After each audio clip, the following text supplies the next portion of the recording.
I know that's a long way back, going back to that night in London in 1980, but is it still fresh in your memory? Fairly, yes. Yeah. Yeah, Well, it's not something you're likely to forget. no, I'm sure it isn't. Now, you you went with him when he died. He went out with a guy called Alistair Kinnear, as I That's understand it. right. Maybe, if you don't mind, could you just take us through it?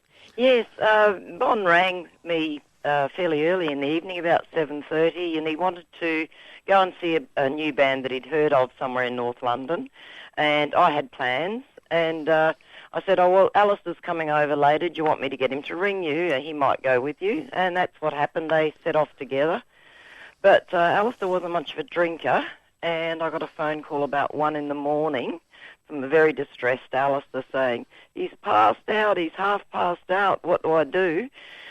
He tried to take him home to Bon's flat. Bon, for the first time in his life, had got a flat of his own about a month before, and that went all badly wrong. The keys got jammed inside the door while he was trying to get Bon out the car and so on. But it was a fairly low-level flat, a first floor or something.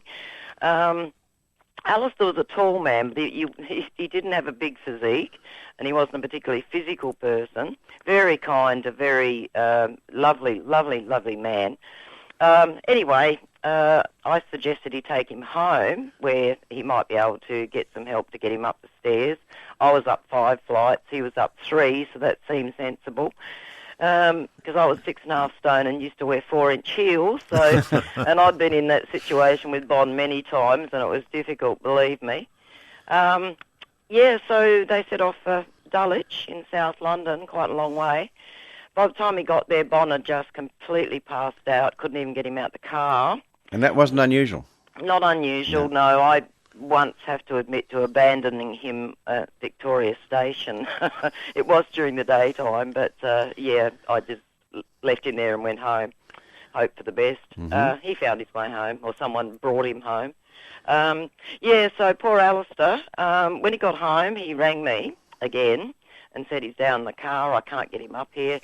So I said, we'll take down some blankets. Unfortunately, it was a fairly mild winter. It was winter, February, but it was a mild night. So Alistair took down some blankets and left a note with his address, thinking when Bon comes out of it, he'll just come upstairs. And poor Alistair, not being used to drinking, woke up the next morning with a terrible hangover and decided not to go to work and went back to bed. And when he got out later, which was like mid-afternoon, there was poor Bon still in the car. And there are statements that he died choking on his own vomit. That's not actually true. Alice's parents were both doctors, so he'd put him in a very sensible position and that sort of thing in the car. He died of major organ failure, and at the autopsy they said that the doctor's report said that his organs were like those of a 60-year-old man, so his major organs, heart, liver, etc. Did you expect something like this? I mean, you said that yes and no. Bon sort of pushed the physical bounds beyond anything most of us had ever come across when it came to alcohol, and people were very loath to give him drugs, although drugs were very rife at that time for that reason.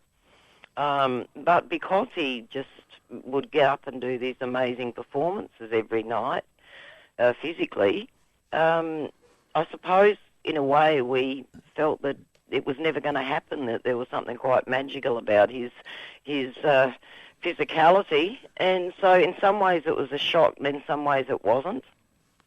Yeah. Silver, what was your relationship with him like? Was it stormy, tempestuous? Or? No, we actually never really fought, but I found it was a difficult lifestyle, and it is really frustrating. It was really frustrating when he was drinking.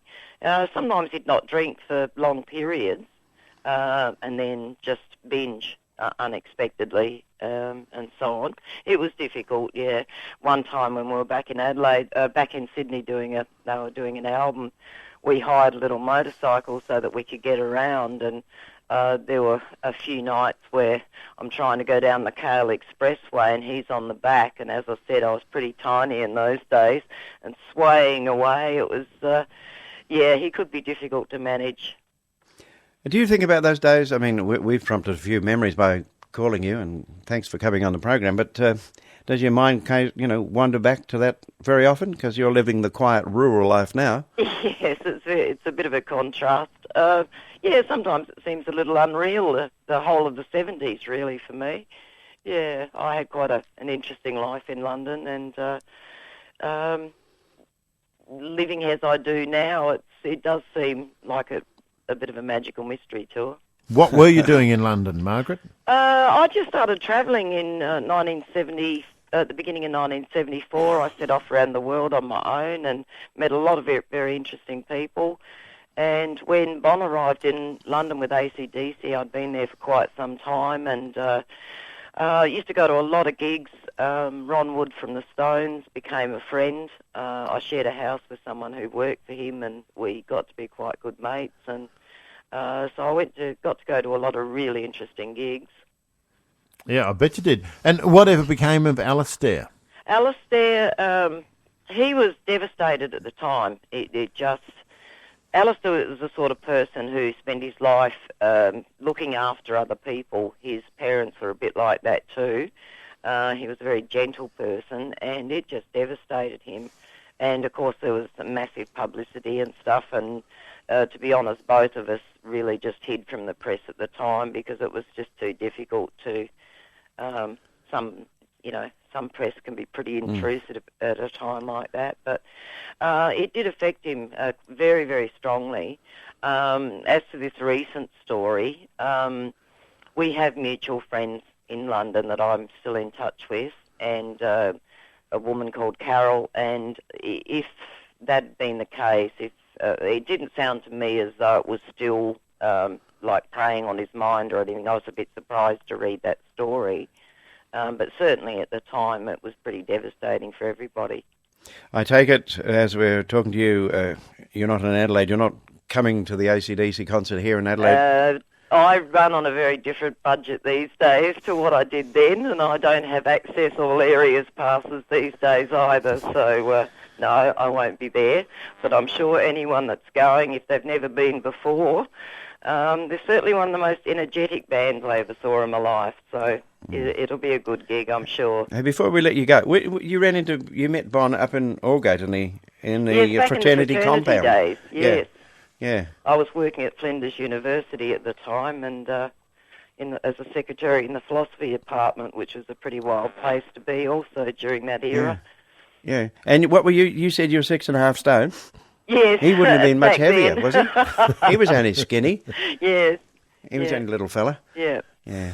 Yeah, it was terrific. It's lovely to talk to you. And we won't say where you are, but why did you opt for a quiet life in the country? I've had a genetic illness that made itself known in my late 40s, and it's just good. I just prefer to be alone when I'm not well, but I've got a big garden and I've got chooks and that sort of thing, so when I am well I've got plenty to keep me busy, and I'm a great reader, so I spend a lot of time reading, and quiet life.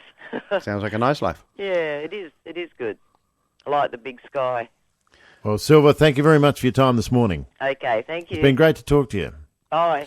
Silver Smith, leading a quiet life in the country.